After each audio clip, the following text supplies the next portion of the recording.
কেন জানেন? আপনি যা চান তা পাচ্ছেন না কেন? অনেকে ভাবে সফলতার জন্য মোটিভেশনই সবচেয়ে দরকারি। আসলে এটা বড় ভুল। মোটিভেশন সাময়িক, আসল গেম চেঞ্জার হলো কনসিস্টেন্সি আর ডিসিপ্লিন।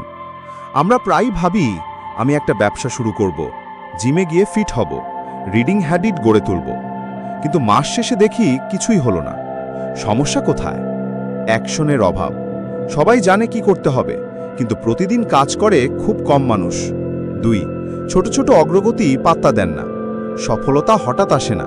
প্রতিদিন 1% উন্নতি 1 বছরে 37 গুণ পরিবর্তন আনে। 3. ডিসিপ্লিনের গুরুত্ব বোঝেন না। মুড ভালো থাকলে মোটিভেশন কাজ করে, কিন্তু ডিসিপ্লিন কাজ করে সব সময়। সমাধান কি? 1. নিজেকে জবাবদিহি করুন। নিজের কাছে যদি নিজে দায়িত্বশীল না হন, কিছুই বদলাবে না।